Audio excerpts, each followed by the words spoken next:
संविधान सभा के इस खूबसूरत सेंट्रल हॉल में 3 साल में बहुत से प्रस्ताव, अनुच्छेद और नुक्ते रखे गए, पास किए गए और बिल्कुल अंत में पारित हुई हमारी उद्देशिका यानी प्रियम्बल, जो संविधान में सबसे पहले आती है। संविधान अगर एक राजनीतिक संवैधानिक दस्तावेज है तो ये उद्देशिका उसका दार्शनिक नजरिया, the philosophic vision document of our constitution. इस उद्देशिका की नींव शुरुआत में ही संविधान सभा के 5वें दिन 13 दिसंबर 1946 को रख दी गई, जब पंडित जवाहरलाल नेहरू ने सभा में एम्स एंड ऑब्जेक्टिव्स रेजोल्यूशन को रखा था। ये संविधान सभा अपना पक्का अहद जाहिर करती है कि हम भारत को एक आजाद खुद मुख्तार जमहूरियत घोषित करते हैं। आजाद खुद मुख्तार जमहूरियत हिंदुस्तान को अपनी सारी सत्ता जनता से ही हासिल होगी और इसकी गारंटी देते हैं कि भारत के पूरे आवाम को सियासी, सामाजिक और आर्थिक इंसाफ, दर्जे, तरक्की और कानून के आगे बराबरी, विचार, इजहार ख्याल, बयान, राय, धर्म, पूजा, नौकरी, संगत और काम की आजादी, माइनॉरिटीज, पिछड़ों, आदिवासियों और दूसरी दबी पिछड़ी जातियों को माकूल सुरक्षा, गणराज्य की सीमाओं और जमीन की अखंडता की हिफाजत, ताकि ये कदीम देश दुनिया के तमाम मुल्कों में अपना सही सम्मानित स्थान पा सके और तन, मन, धन से विश्व शांति और मानवता के कल्याण में हाथ बटा सके। आगे संविधान सभा ने जो कुछ भी किया उसका मार्गदर्शक यही प्रस्ताव था और जब अलग अलग कमिटियों, विद्वानों और सभा के सहयोग से पूरा संविधान बना तो मई सन 1949 में उसकी उद्देशिका भी सामने रखी गई और ये काम ड्राफ्टिंग कमेटी के प्रधान डॉक्टर भीमराव अंबेडकर ने किया। We the people of India, having solemnly resolved to constitute India into a sovereign democratic republic and to secure to all its citizens justice, social, economic and political, liberty of thought, expression, belief, faith and worship, equality of status and of opportunity,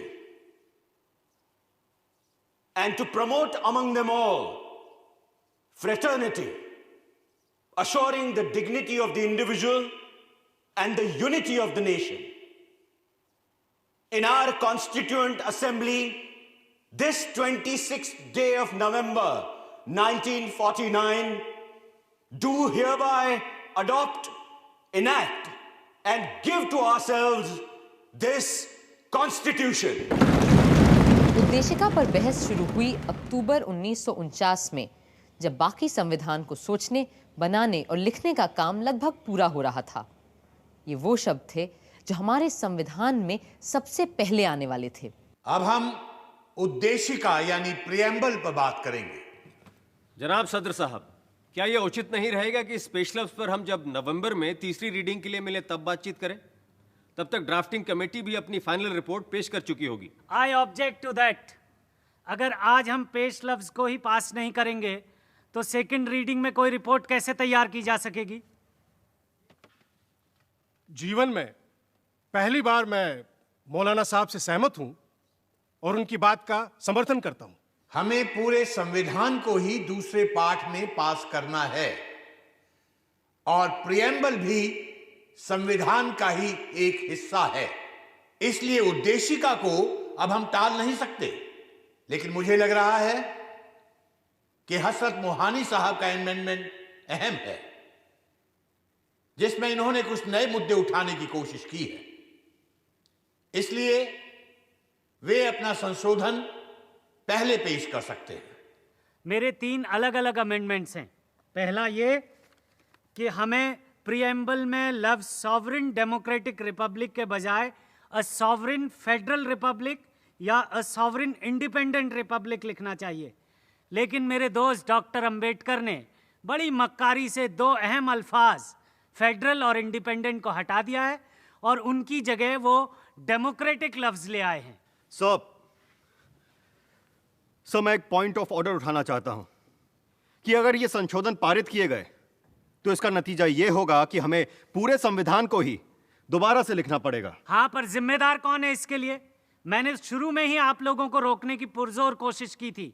मैंने तभी कहा था अगर आप हिंदुस्तान के मुस्तकबिल का फैसला लिखने जा रहे हैं तो पहले तय कर लीजिए कि किस किस्म के आइन का तसव्वुर कर रहे हैं। मौलाना हसरत मोहानी के 2 संशोधन पारित नहीं हो पाए मगर वो अड़े रहे। अब मेरा तीसरा अमेंडमेंट, मेरी तजवीज़ है कि लफ्ज़ सॉवरेन डेमोक्रेटिक रिपब्लिक की जगह हमें union of Indian socialist republics कहना चाहिए, यानी बिल्कुल यूएसएसआर की तर्ज पर UISR। क्या आप सचमुच चाहते हैं कि हमारा संविधान यूएसएसआर की तर्ज पर बनाया जाना चाहिए? लफ्ज़ सोवियत सुनते ही मेरे कुछ दोस्तों के कान खड़े हो जाते हैं और वो कहते हैं कि ये मौलाना तो सोवियत सरकार का एजेंट है। अरे रूस तो दूर, मेरा तो हिंदुस्तानी कम्युनिस्टों से तक कोई ताल्लुक नहीं है। मैंने उनका साथ कब का छोड़ दिया, क्योंकि एक मर्तबा इन्होंने ये बयान जारी करने की गलती कर डाली थी कि हमें अंग्रेज़ों का साथ देना चाहिए ताकि हम मिलकर हिटलर से मुकाबला कर सकें। मैंने उसी वक्त कह दिया था, anybody who helps foreign government, specially the British government, under any terms for any motive, I say he is wrong. मौलाना साहब, हम यहां आपकी जिंदगी की दास्तान पर नहीं, हिंदुस्तान के आइन पर बात करने बैठे हैं। आप बस अपने अमेंडमेंट पर बोलिए। जैसा आप मुनासिब समझे। मेरी इस असेंबली से और डॉक्टर अंबेडकर से बस इतनी गुजारिश है कि वो सारी सियासी माइनॉरिटीज़ को उसी हमदर्दी की नज़र से देखें जैसा सोवियत यूनियन ने अपने यहाँ किया है। इसी के साथ मैं अपना अमेंडमेंट मूव करता हूँ और डॉक्टर अंबेडकर से गुजारिश करता हूँ कि वो इसे कबूल कर लें।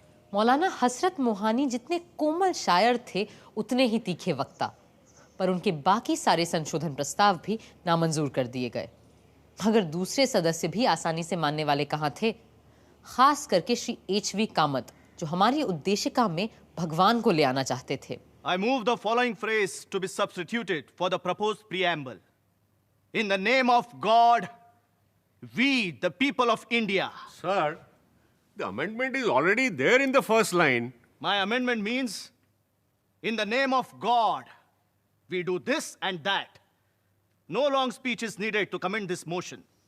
Sir, if Mr. Kamat's amendment is accepted, that would amount to compulsion in the matter of faith. Freedom of faith is a fundamental right.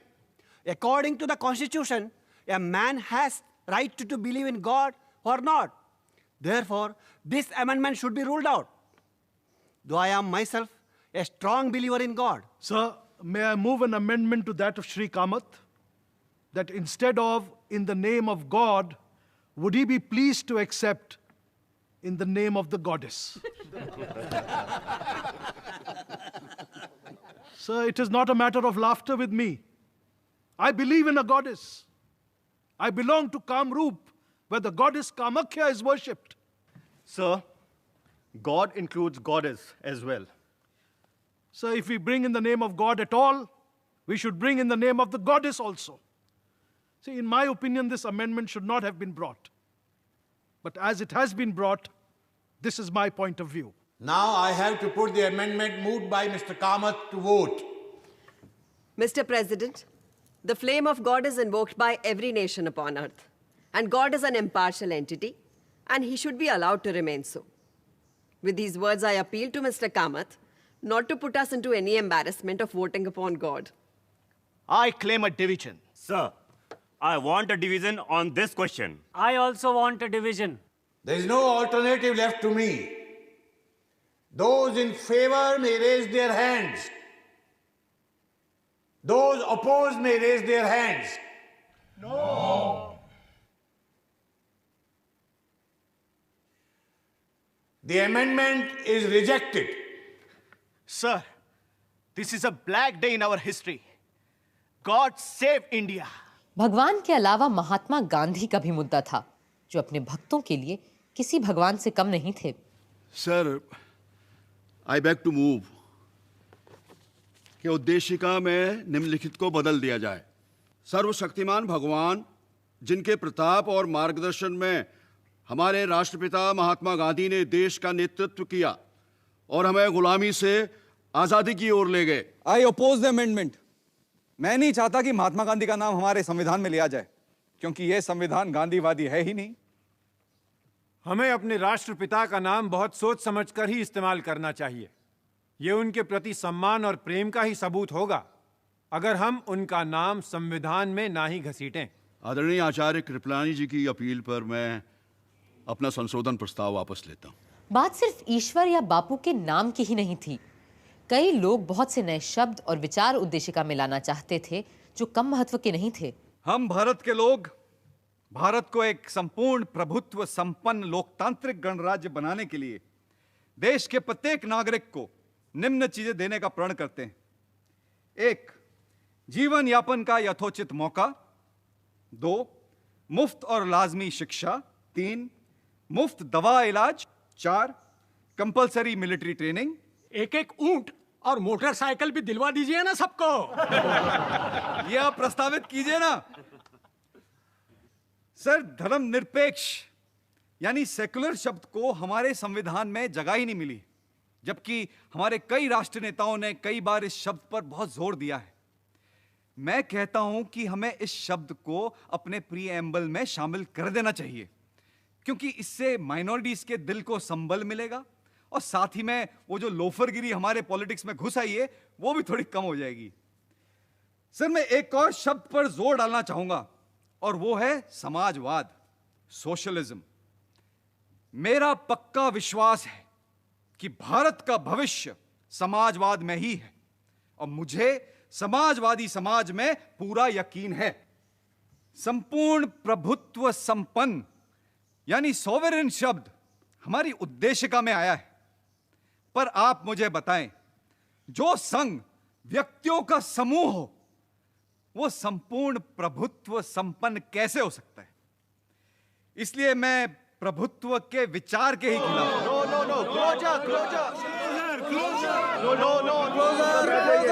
जी, मैं बड़ी मोटी चमड़ी वाला ढीठ हूं, आपके चीखने चिल्लाने से बैठने वाला नहीं हूं। श्री ब्रजेश्वर प्रसाद को बैठना ही पड़ा, किंतु 25 साल बाद उनके सुझाए दोनों शब्द समाजवादी और पंथ निरपेक्ष यानी सोशलिस्ट एंड सेक्युलर उद्देशिका में आ ही गए। उधर श्रीमती पूर्णिमा बैनर्जी ने कई महत्वपूर्ण नुक्ते सामने रखे। Sir, I feel that the preamble forms one of the most important parts of the Constitution. It lays down the goals to which we are striving and stands as a charter of our freedom and a measure of our success or failure. I do not think that we should be content with considering the masses of our people as sovereign just because once they go to the polls every 5 years, their sovereignty is secure. I feel that in the preamble, mention of that sovereignty should be made. अगले वक्ता थे गांधी जी के समाजवादी शिष्य आचार्य जेबी कृपलानी, जो Congress party में पंडित नेहरू और सरदार पटेल दोनों से अलग विचार रखते थे। Mr. President, like a seasoned host, you have reserved the choicest wine for the last. हालांकि इस प्रियम्बल पर बहस शुरू की ही बैठकों में होना ज्यादा सही होता, क्योंकि यह संविधान की तमहीद है। इस तरह हमें प्रियम्बल सतर्क कर पाता कि कहीं हम इसके बुनियादी उसूलों से हट तो नहीं रहे हैं। इस सभा में रोज दर रोज और हफ्ता दर हफ्ता बैठकर मैंने यह महसूस किया है कि हम इस उद्देशिका के बुनियादी उसूलों को भूलकर अक्सर भटकने लगते हैं।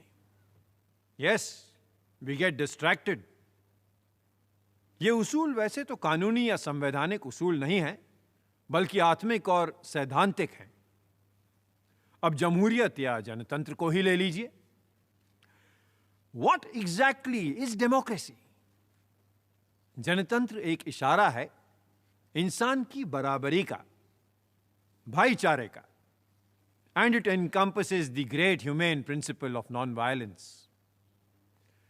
और अगर इसका आम फहम मतलब निकालें then democracy is an institution where instead of breaking heads, we simply count them. Sir फोड़े नहीं, गिने जाते हैं. सियासी रूप से आज हम एक जमहूरियत हैं, लेकिन आर्थिक रूप से हम ऐसे अलग अलग वर्गों में बंटे हुए हैं जिनकी सीमाओं को लांघना नामुमकिन सा हो जाता है. मेरा भी यही मानना है कि लोकतंत्र में जाति प्रथा का कोई स्थान हो ही नहीं सकता. लिहाजा हमें जात पात और वर्ग वर्ण को खत्म करना ही होगा, वरना हम कभी जनतंत्र की शपथ नहीं उठा पाएंगे. 3 साल बाद भी हमेशा की तरह नजीरुद्दीन अहमद साहब का स्वर विरोधी ही रहा. I would like to submit, sir, that the success of a democracy depends on its actual working and has nothing to do with what is stated in the preamble or the constitution.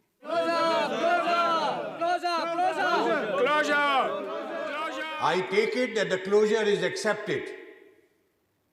I shall now ask Dr. Ambedkar to reply.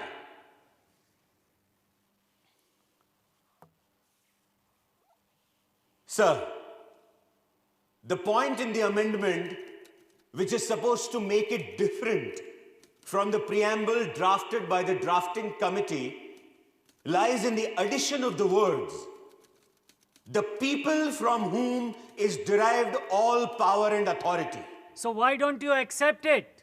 Those members of the House who are worried should not separate the other parts of the amendment from the closing words. We, the people of India, in our Constituent Assembly, this day, do hereby adopt, enact, and give to ourselves this Constitution. Reading it in that fashion. महोदय, कौन सी जनता? भारत की जनता? उनका तो सवाल ही नहीं उठता. यहां केवल संविधान सभा के सदस्यों की बात हो सकती है. I would like the honorable members to consider a portion of preamble of the Constitution of the United States. We, the people of United States, do ordain and establish this Constitution for the United States of America. As most members know, that Constitution was represented by a very small body. So I do not understand, unless a man was absolutely pedantic, that a body of people, 292 in number, representing this vast continent in their representative capacity, can't say that they are acting in the name of the people of this country. Does this preamble embody the desire of the House that this Constitution should have its root, its authority, its sovereignty from the people? It certainly does. Therefore, I am not willing to accept the amendment. और इस तरह doctor Ambedkar के नेतृत्व में काम कर रही drafting committee का बनाया प्रियम्बल पास हो गया और हमारे संविधान का हिस्सा बन गया.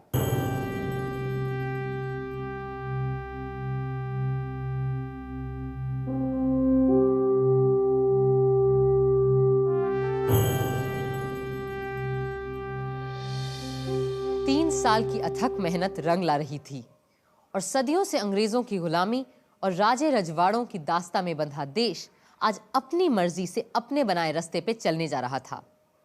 जहां खुशी की लहर थी, वहीं थोड़ा डर भी था. जैसा कि डॉक्टर अंबेडकर ने कहा, आजाद होकर हमने हर बात के लिए अंग्रेजों को दोष देने का हक खो दिया है. अब अगर कुछ गलत होता है तो इसके लिए कोई और नहीं, हम ही दोषी होंगे. मगर फिर भी सब आशावान थे और बड़ी भावुक और दार्शनिक भाव से आने वाले कल और अपने संविधान की ओर देख रहे थे. Mr. President, sir, coming as I do from a community that has produced Dr. Ambedkar, I feel proud that his capacity has been recognized now, not only by the Harijans, but by all communities that inhabit India. At one time, dogs and swine might enter the sacred precincts of temples, but the shadow of an untouchable was considered a great abomination. I feel proud, sir, that by the Article 29, that slur has been removed away.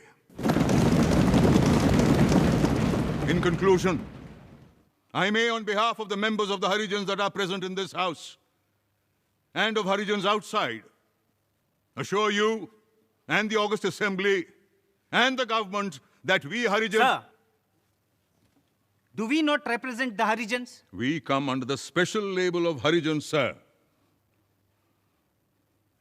On behalf of the Harijans, I may assure you and the future government of India that the Harijans to the last man will uphold the constitution that has been passed by the Constituent Assembly and work it to the very letter and spirit.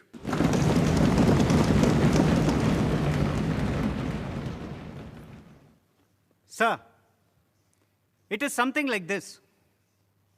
We wanted the music of Veena or Sitar, but here we have the music of an English band. The first and foremost advice which Mahatma Gandhi ji gave in his picturesque language was that the constitutional structure of this country ought to be broad-based and pyramid-like. It should be built from the bottom and should taper right up to the top. What has been done is just the reverse. The pyramid has been reversed. Whether or not we are right in having discarded Gandhiji's idea of constitution making, it is too soon for us to judge. The future will judge for itself. Samajwadi चिंतक professor K.T.. Shah का संविधान की कई धाराओं से बड़ा विरोध था, फिर भी वो आशावान थे। सभापति महोदय, ये हो सकता है कि हमारा संविधान अपने इरादे और आकार में लोकतांत्रिक हो, पर लोकतंत्र के मंत्र जनता की, जनता द्वारा, जनता के लिए सरकार के आदर्श से हम बहुत दूर हैं। अगर हम संविधान की विभिन्न धाराओं को गौर से परख के देखें, फिर भी ये भी विश्वास है कि सारी कमियों के बावजूद हम इस संविधान को सही तरह बरतें तो निकट भविष्य में ना सही 5-10 बरस के अंदर हम देश में सच्चा लोकतंत्र स्थापित कर सकेंगे। तभी देश की जनता इस देश की सच्ची शासक बन पाएगी। सदर साहब, संविधान सभा ने सबसे बड़ा खतरा हर वयस्क को मताधिकार देकर मोल लिया है। मैं ये भी बता दूं कि मैं इसे खतरा क्यों कह रहा हूं।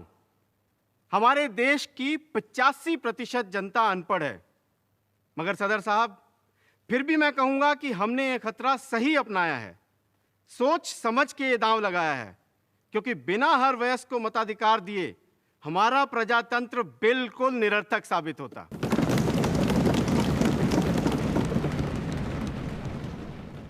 Mr. President, sir, so far as this Constitution is concerned, the greatest wonder is that we have finished it. The greatest defect with the drafting committee, however, was that their minds were continually changing. In fact, these changes were so apparent and so persistent and almost of such daily occurrence that these have resulted in many contradictions. I should submit that the Constitution is so badly drafted that it will be a lawyer's paradise. I suppose I must come to a close. I owe some apology to this House for criticizing the the drafting committee in this manner. But thanks are also due to the drafting committee for the troubles that they have been put to. तारीफ और आलोचना का सिलसिला अगले दिन भी चलता रहा, पर संविधान के कटु से कटु आलोचक भी इतने बड़े काम को अंजाम देने वालों की तारीफ ही कर रहे थे। अध्यक्ष महोदय, जो लोग इस बिना पर, इस संविधान पर अपने आपत्ति जाहिर कर रहे हैं कि इसे एक ही पार्टी ने तैयार किया है, मैं सिर्फ यह कहना चाहूंगा कि वे उन प्रोविजंस की ओर ध्यान दें जो संविधान के संशोधन के बारे में फ्रेम किए गए हैं। तब उन्हें पता चलेगा कि यदि वे संविधान को बदलना भी चाहे, अगर यही उनकी मंशा हो और इसके लिए वे जनता की पूरी सहमति भी प्राप्त कर सके, तो पूरा संविधान उलट कर सकते हैं। ब्रिटेन के एक संविधान के बारे में एक फ्रांसीसी लेखक ने कहा है, पार्लियामेंट मर्द को औरत में तब्दील करने के अलावा जो चाहे कर सकती है। और इस संविधान के बारे में मेरा भी ख्याल है कि आने वाले लेजिस्लेटर एक मूर्ख को विद्वान में तब्दील करने के अलावा कुछ भी बदल कर सकते हैं। सेठ दामोदर स्वरूप ने भी कई तीखे सवाल किए उस दिन। सभापति महोदय, मुझे क्षमा करें कि मैं कुछ कड़वे सच आपके सामने रखने जा रहा हूं। इस देश के लोग इस संविधान के पास और लागू हो जाने के बाद भी संतुष्ट और सुखी नहीं होने जा रहे हैं, क्योंकि इस संविधान में लोगों के लिए है ही क्या। आप इस दस्तावेज को शुरू से आखिर तक पढ़ जाइए, पर कहीं भी किसी भी अनुच्छेद में ना आपको गरीब के लिए रोटी का जिक्र मिलेगा, न भूखे नंगे शोषित लोगों के लिए उम्मीद का मुद्दा। इसके अलावा न इसमें काम और रोजगार की कोई गारंटी दी गई है। सभापति महोदय, यह संविधान पास किए जाने के लायक है ही नहीं। हम ऐसे फौरन कूड़े की टोकरी में फेंक देना चाहिए। और हम ये करें या ना करें, देश की जनता खुद इस संविधान को कभी स्वीकार नहीं करेगी। एक के बाद एक कई लोगों ने सवालों की झड़ी लगा दी। सर,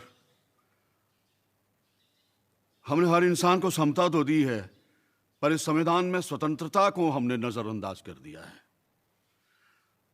मैं यह सोच भी नहीं सकता था कि स्वतंत्र भारत के संविधान में बिना मुकदमे की हिरासत की इजाजत को मौलिक अधिकारों में जगह मिलेगी। अपनी जवानी के 10 साल बरतानी गुलामी के दिनों में जालिम जेलों और काल कोठरियों में बिताने के बाद मैं अच्छी तरह जानता हूं कि बिना मुकदमे की कैद में रहने वालों को किन यंत्रणाओं से गुजरना पड़ता है। मैं कभी किसी ऐसे प्रावधान का समर्थन नहीं कर सकता। कुछ का कहना था कि संविधान में बहुत सी बेकार की चीजें भी शामिल कर ली गई हैं।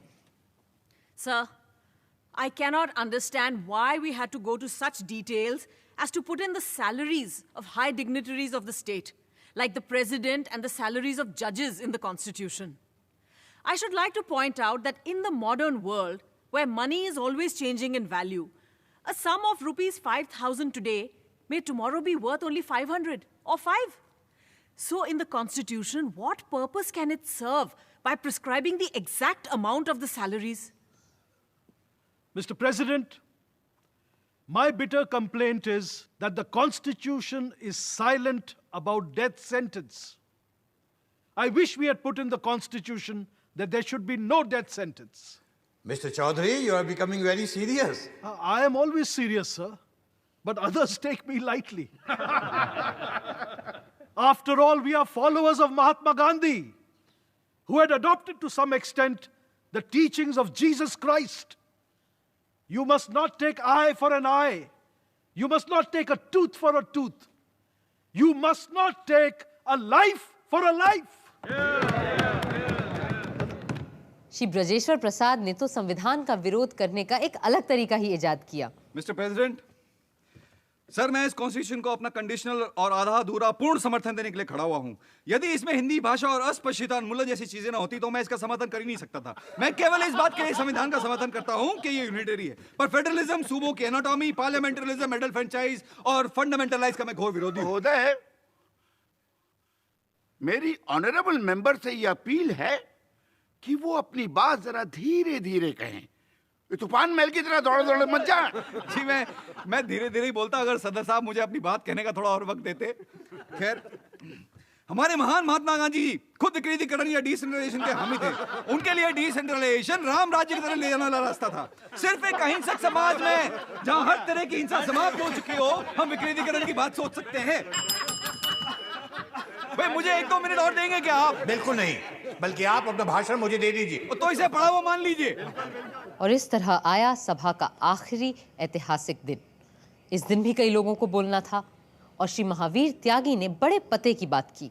हालांकि मैं हर तरह से इस संविधान की इज्जत और तारीफ करता हूं, मगर फिर भी एक चीज यहां ऐसी है जिसका मुझे बड़ा डर है, और ये डर मुझे उस वर्ग से है जिसे हर जगह लोकतंत्र पैदा करता आया है, और वो है ऐसे लोगों का वर्ग जिनके लिए राजनीति ही उनका जरिया या माश बन जाता है, उनका पेशा, उनका धंधा बन जाता है। अगर हमारा लोकतंत्र भी ऐसे लोगों के हाथ आ गया जिनके पास और कोई काम ही नहीं सिवाय पार्लियामेंट की मेंबरी और मंत्री बन जाने के, तब तो हमारे लोकतंत्र को डूबने से कोई नहीं बचा सकता। इस बात का मुझे पक्का यकीन है। तजम्मुल हुसैन साहब ने पाकिस्तान के संविधान की चर्चा की। जनाब सदर साहब, हम पर बार बार यह तोहमत लगाई गई है कि हमने अपना आयन तैयार करने में बहुत ज्यादा वक्त लगा दिया है। इस तरह के एतराज करने वालों को मैं एक बात याद दिला देना चाहता हूं कि दो मुल्कों ने एक ही दिन, तकरीबन एक ही तारीख को अपने अपने आयन तैयार करने का बीड़ा उठाया था। हम तो हमारा काम पूरा कर चुके, अलबत्ता हमारा पड़ोसी देश अभी भी अपने पहले कदम से आगे नहीं बढ़ पाया है। पाकिस्तान का संविधान बनने में 3 नहीं पूरे 25 बरस लगे और उनका संविधान सन 1972 में जाकर बन पाया। मगर हमारा संविधान सोचने, बनाने और लिखने में सबसे बड़ा हाथ बटाने वाले डॉक्टर भीमराव अंबेडकर संविधान सभा के आखिरी ऐतिहासिक वक्ता के रूप में खड़े हुए।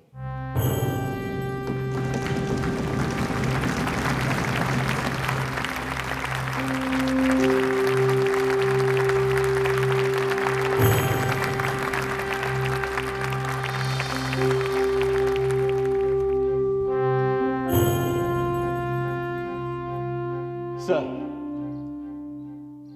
looking back on the work of the Constituent Assembly, it will now be 2 years, 11 months, and 17 days since it first met on the 9th of December 1946. During this period, the Constituent Assembly has altogether held 11 sessions. These 11 sessions of the Constituent Assembly have consumed 165 days. Out of these, the Assembly spent 114 days for the consideration of the draft Constitution.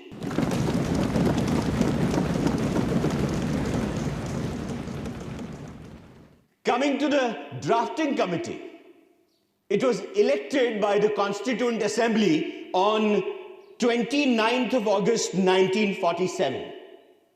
Since August 30th, it sat for 141 days, during which it was engaged in the preparation of the draft Constitution. Mr. Naziruddin Ahmed has coined a new name for the drafting committee. He calls it a drifting committee. Mr. Naziruddin must no doubt be pleased with his hit, but he evidently does not know that there is a difference between drift without mastery and drift with mastery. If the drafting committee was drifting, it was never without mastery over the situation. It was not merely angling with the off chance of catching a fish. It was searching in known waters to find the fish it was after.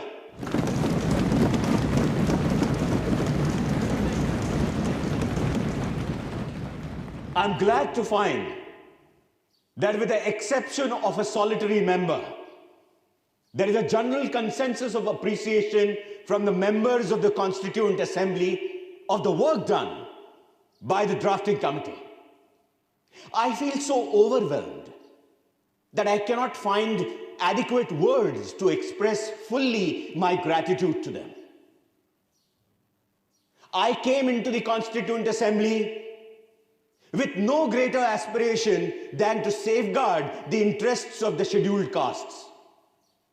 I had not the remotest idea that I would be called upon to undertake more responsible functions. The credit that is given to me does not really belong to me.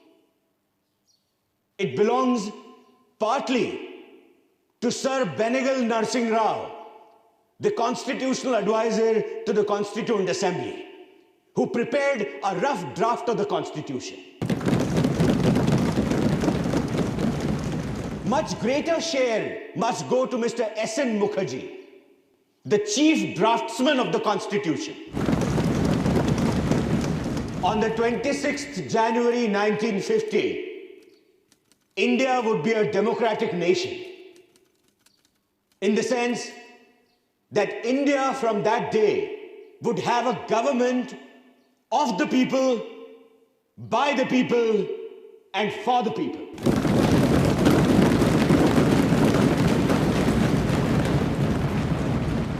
A thought comes to my mind.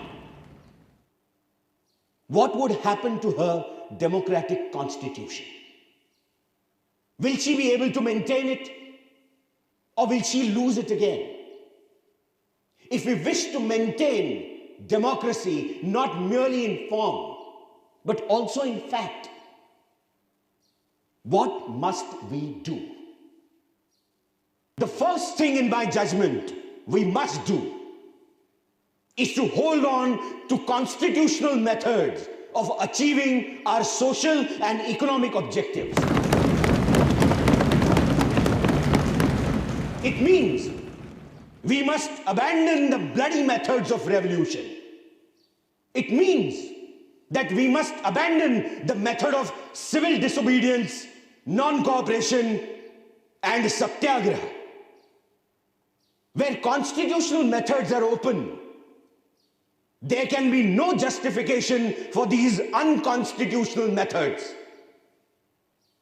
These methods are nothing but the grammar of anarchy. And sooner they are abandoned, the better for us. The second thing we must do is to observe the caution which John Stuart Mill has given to all who are interested in the maintenance of democracy. Namely, not to lay their liberties at the feet of even a great man, or to trust him with power which enables him to subvert their institutions. This caution is far more necessary in the case of India than in case of any other country. For in India, bhakti, or what may be called the path of devotion or hero worship, plays a part in its politics unequaled in magnitude by the part it plays in the politics of any other country in the world. The third thing we must do is not to be content with mere political democracy. These principles of liberty, equality, and fraternity are not to be treated as separate items in a trinity. Liberty cannot be divorced from equality. Equality cannot be divorced from liberty. Nor can liberty and equality be divorced from fraternity. On the 26th of January 1950, we are going to enter into a life of contradictions. In politics, we will have equality. And in social and economic life, we will have inequality. In politics, we will be recognizing the principle of one man, one vote, and one vote, one value. In our social and economic life, we shall, by reason of our social and economic structure, continue to deny the principle of one man, one value. How long shall we continue to live this life of contradictions? How long shall we continue to deny equality in our social and economic life? If we continue to deny it for long, we will do so only by putting our political democracy in peril. We must remove this contradiction at the earliest moment, or else those who suffer from inequality will blow up the structure of this political democracy so laboriously built up by this assembly.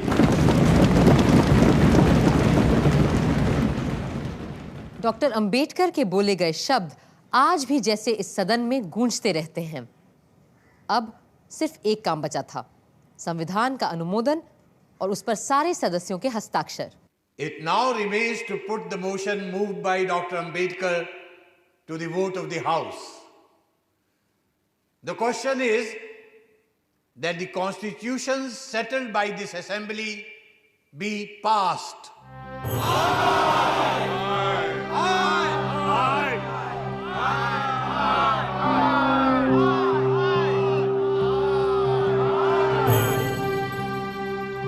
motion is adopted. Bharat माता की जय! भारत माता की जय! भारत माता की जय! भारत माता की जय!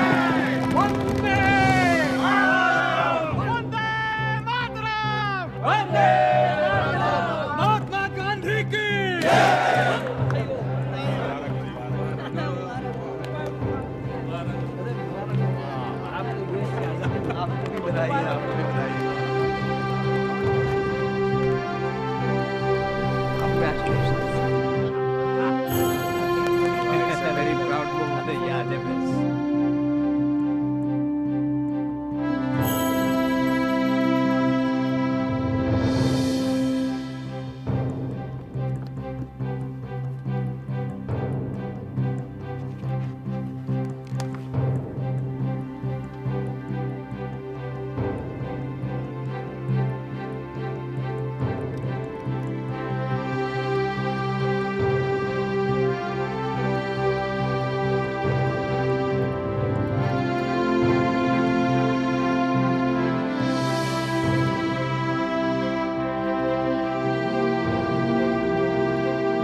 हम चाहे दुनिया का सबसे सुंदर संविधान क्यों न बना लें, पर वो भी बेकार साबित होगा अगर उसे अमल में लाने वाले लोग ना हुए।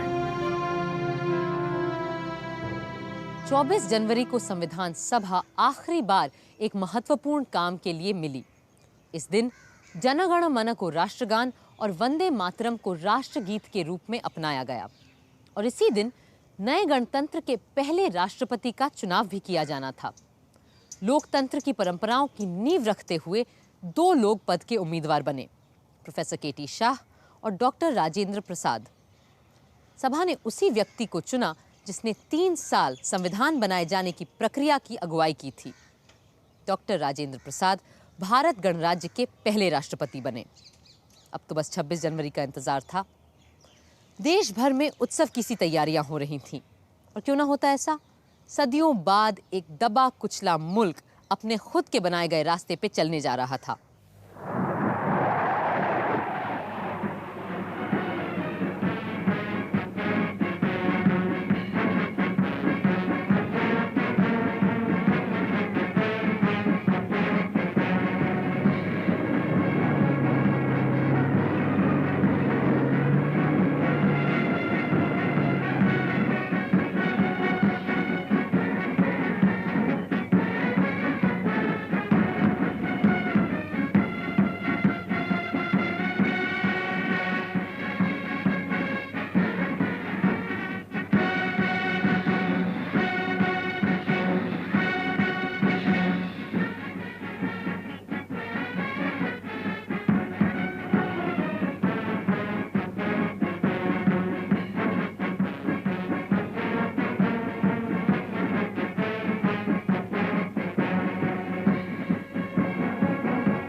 संविधान के बनने से लेकर अब तक हमने लगभग 100 बार अपने आईन को बदला है। कभी किसी परिस्थिति के बदल जाने पर, कभी किसी अनुच्छेद को स्पष्ट करने के लिए, कभी किसी राजनीतिक पार्टी के अपने स्वार्थ को सिद्ध करने के लिए, तो कभी उन स्वार्थों को फिर निरस्त करने के लिए और कभी डायरेक्टिव प्रिंसिपल्स को और सार्थक बनाने के लिए। जैसा कि विद्वान ग्रैनविल ऑस्टिन ने लिखा है, equipped with the basic qualifications, attitudes and experience for creating and working a democratic constitution, Indians did not default their tryst to a destiny. यानी गणतंत्र चलाने के गुणों और अपने हुनर, हौसले, हिम्मत की बदौलत हिंदुस्तानियों ने किस्मत से मिलन की लगाई ये बाजी हारी नहीं, जीत ली है।